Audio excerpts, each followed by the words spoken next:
친구들 잘 지냈어요? 네. 감사합니다. 우리 한번 인사하면 좋겠습니다. 좋게 생각하고 좋게 생각하고 좋게 보고 좋게 듣고 좋게 말하고 좋게 말하고 좋게 행동합시다. 좋게 행동합시다. 그래서 굿. 그래서 자, 우리 오늘 굿을 두 개를 들어갑시다. 굿. 네, 감사합니다, 친구들. 친구들 혹시 오늘을 어떤 주일로 지키는지 알고 있나요? 어버이주일. 마음에 띄면서 어버이 주일 이러는데 맞아요. 오늘 우리는 어버이 주일로 지켜요. 어제는 어버이날이었죠, 친구들. 아, 그리고 대공원 갔어요. 사랑을 표현했나요, 친구들? 네. 네. 편지 쓴 친구는 아무도 없나요? 엄마, 아빠한테? 편지 썼어요. 친구들. 저는 그 전에 줬어요. 그랬구나, 규진이는. 네, 우리 친구들이. 편지를 3장 썼어요. 유건이 3장까지나 멋지다. 우리 친구들이 카네이션 3개나 줬어요. 아니 4개 줬어요.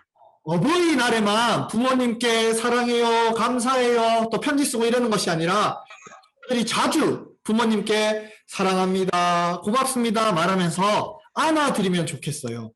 또 우리 친구들이 부모님을 위해서 기도하는 친구들이 되면 좋겠어요. 그렇게 할 수 있겠죠, 친구들? 네.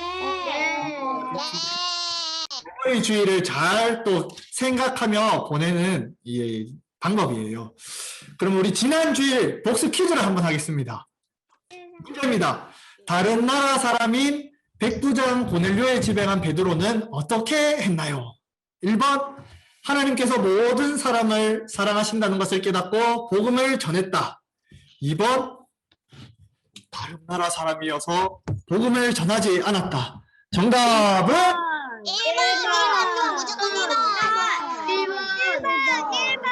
1번이에요. 보자기 안에 깨끗하지 않은 동물을 하랬어요. 잡아먹어라, 잡아먹지 말라. 잡아먹어야. 하나님의 말씀을 기억하면서 또는 다른 나라 사람에게 복음을 전했어요. 우리 그러면 오늘 현조가 또 또박또박 읽고 우리가 함께 마음으로 읽은 말씀을 한번 살펴볼게요. 예루살렘에 예수님을 믿는 사람들이 점점 많아졌어요. 그러자 예수님을 믿지 않던 이스라엘 사람들은 한마디로 유대인이라고 해요. 친구들 누구라고 한다고요? 유대인. 예수님을 믿지 않던 유대인들은 예수님을 믿는 사람들을 싫어했어요. 그래서 유대인들은 예수님을 믿는다는 이유로 심한 매질을 하며 괴롭히기도 했고 심지어 예수님을 믿는 사람들을 감옥에 넣기도 했어요. 이렇게 핍박이 심해지자 예루살렘에서 예수님을 믿던 사람들은 예루살렘을 떠나 여러 곳으로 흩어졌어요. 친구들 혹시 바울이라는 이름을 한번 성경에서 본 적 있죠? 네. 이거 본 적 있죠? 바울은 로마 나라 이름이고 사울은 이스라엘 나라 이름이에요. 친구들 사울은 어느 나라 이름이라고요? 이스라엘 나라 네, 맞습니다. 네, 사울은 이스라엘 나라 이름이에요. 전도사님 한번 쉬운 예를 한번 들어볼게요. 자, 그림은 지금 초등부에 가 있는 우리 박예지 누나가 그린 그림이에요. 전도사님을 보면서 그린 그림인데, 자, 하면서 예를 한번 들어볼게요. 전도사님은 친구들 한국 사람이죠? 네. 맞아요. 전도사님은 한국 사람이기 때문에 나 이름이 뭐죠, 친구들? 요한. 요한이라는 이름으로 한국에서 살아가요. 그런데 만약에 미국으로 가서 미국 시민으로 살게 된다면 이 요한이라는 이름이 아니라 영어로는 존이라는 미국식 이름을 갖게 되어요. 그러면 전도사님은 한국 이름과 미국 이름 두 가지를 갖고 사는 거예요. 마찬가지로 사울은 이스라엘 사람이어서 유대식 이름인 사울이라는 이름을 갖고 살았어요. 하지만 길리기아 다소라는 곳에서 태어나 로마 시민으로 살았기 때문에 로마식 이름인 바울이라는 이름도 갖고 있었어요. 따라서 바울과 사울 두 가지 이름을 갖고 있었던 거예요. 어떤 사람들은 사울이 변하여서 바울이 됐다고 말하는데 그게 아니라 그때부터 로마 이름인 바울과 유대 이름인 사울 두 이름을 갖고 살았던 거예요. 친구들, 바울과 사울은 원래 몇 가지 이름을 갖고 살았다고요? 이름이요. 맞아요. 고마워요. 그렇다면 친구들, 이 바울 또 사울이라고 하는 사람은 어떤 사람이었을까요? 바울은 그 누구보다도 예수님을 믿는 사람들을 열심히 바울은 십자가에 못 박혀 죽은 사람이 어떻게 구원자야 하면서 예수님을 하나님께서 보내신 구원자로 믿지 않았어요. 친구들, 예수님께서 십자가에 못 박혀 죽으시기만 했나요? 예수님께서 어떻게 하셨어요? 며칠 만에 부활하셨어요, 예수님께서? 맞습니다. 예수님께서는 십자가에 죽으시고 3일 만에 부활하셨어요. 다시 살아나셨어요. 하지만 예수님의 부활을 믿지 않았던 거예요. 이렇게 사울은 예수님의 부활을 믿지 않았기 때문에 예수님을 믿는 사람들을 다 잡아서 감옥에 넣거나 또 채찍으로 때리거나 심지어는 죽이기까지 했어요. 우리가 살펴본 말씀이죠. 스데반 집사님이 복음을 전하다가 순교당할 때 사울은 그곳에서 스데반 집사님에게 돌을 마구마구 던졌어요. 사울은 예수님 믿는 사람들을 열심히 핍박했어요. 예수님 믿는 사람들을 괴롭혔어요. 어느 날 사울이 한 가지 소식을 들었어요. 예수님을 믿는 사람들이 핍박을 피해 다메섹이라는 먼 도시로 도망쳤다는 소식을 들었어요. 친구들, 어느 도시로 도망쳤다고요? 음성어 돼 있어요. 맞아요. 다메섹. 네, 다메섹으로 도망쳤다는 소식을 들은 사울은 다메섹으로 자기가 직접 가서 예수님 믿는 사람들을 감옥에 가두려는 계획을 세웠어요. 사울은 이 계획을 성공시키기 위해 당시 최고 지도자였던 대제사장에게 가서 예수님 믿는 사람들을 싹 담아서 감옥에 가둘 수 있도록 해주세요. 이렇게 허락을 받고 공식 문서를 이렇게 받았어요. 사울은 이 공식 문서, 공문을 가지고 몇 사람과 함께 다메섹으로 달려갔어요. 사울이 다메섹으로 향하고 있을 때 갑자기 하늘에서 밝은 빛이 사울을 비추었어요.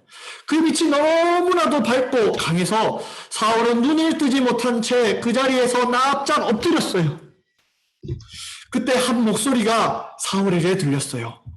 사울아, 사울아, 내가 어찌하여 나를 핍박하느냐. 이렇게 눈이 보이지 않아서 눈을 감고 땅에 엎드려 있던 사울은 떨리는 목소리로 물었어요. 주여, 당신은 누구십니까? 이렇게 사울이 물었어요. 그러자 소리가 들렸어요. 나는 내가 핍박하는 예수다. 일어나 다메섹으로 가라. 바로 예수님께서 사울에게 말씀하신 거예요. 사울은 온몸을 덜덜 떨면서 자리에서 일어났어요. 눈을 떠서 주위를 둘러보았지만 온통 깜깜했어요. 아무것도 보이지 않았던 거예요. 또한 사울과 함께 있었던 사람들은 아주 강한 빛과 말소리를 듣기는 했지만 예수님께서 사울에게 하신 그 말씀을 알아들을 수는 없었어요. 결국 눈이 보이지 않게 된 사울은 사람들의 도움으로 다메섹으로 들어갔고 3일 동안 먹지도 못했고 마시지도 못했어요. 그러면서 사울은 생각했어요. 내가 지금까지 예수님을 믿는 사람들을 많이 괴롭혔어. 내가 하는 일이 옳은 일인 줄 알았는데 완전히 잘못된 일이었어. 친구들, 착한 일이었다고요? 아니면 잘못된 일이었다고요? 잘못된 일이었어. 사울은 이런 후회를 하면서 하나님 저를 용서해 주세요 하며 하나님께 기도했어요. 마침 다메섹에는 아나니아라는 예수님의 제자가 살고 있었어요. 친구들, 누가 살고 있었다고요? 아나니아요. 예수님께서는 이 아나니아에게도 나타나 말씀하셨어요. 아나니아야, 사울에게 찾아가 사울에게 손을 얹어 다시 볼 수 있도록 하라. 아나니아는 예수님의 말씀을 듣고 깜짝 놀랐어요.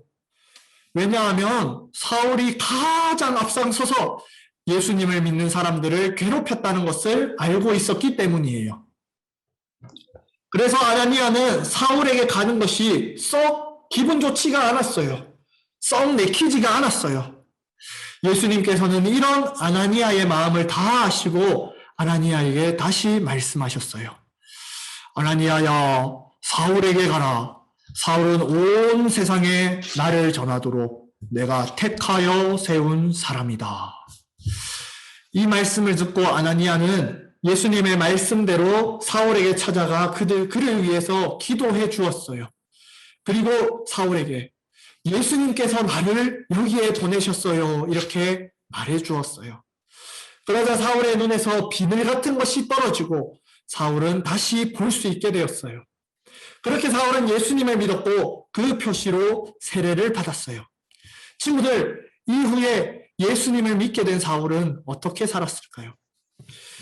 예수님을 믿는 사람들을 가장 앞장서서 가장 많이 괴롭혔던 사울이 이제는 누구보다도 예수님을 열심히 전했어요.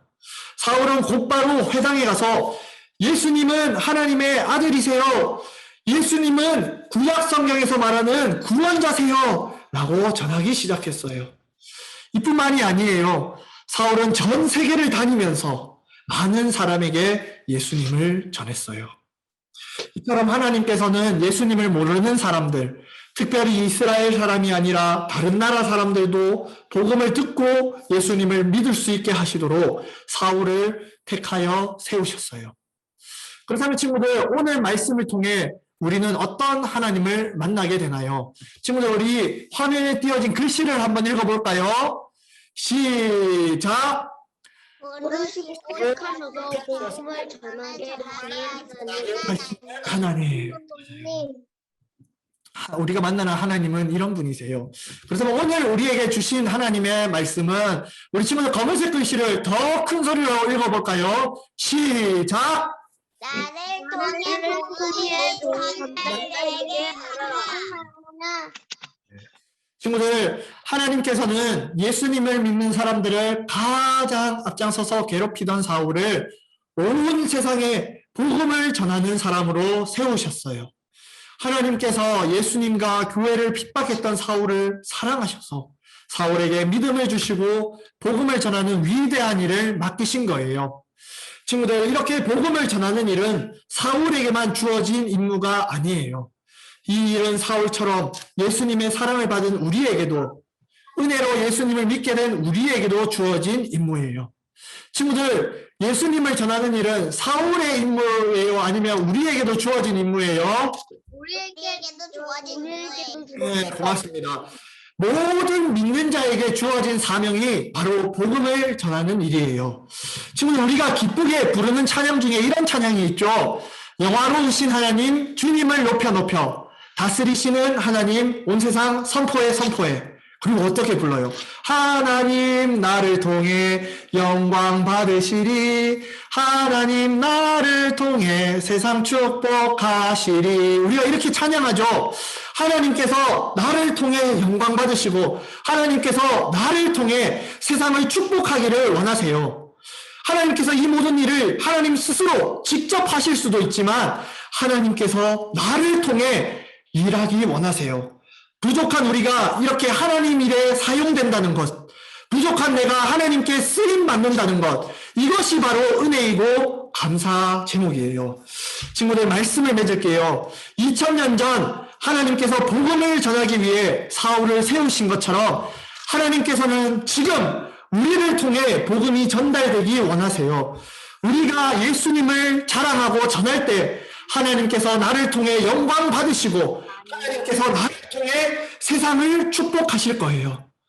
나를 복음을 전하는 사람으로 부르셨다는 것을 믿고 내가 서 있는 곳에서 또한 내가 만나는 사람과 친구들에게 복음을 전하는 저와 우리 친구들 되면 좋겠습니다. 아멘. 아멘.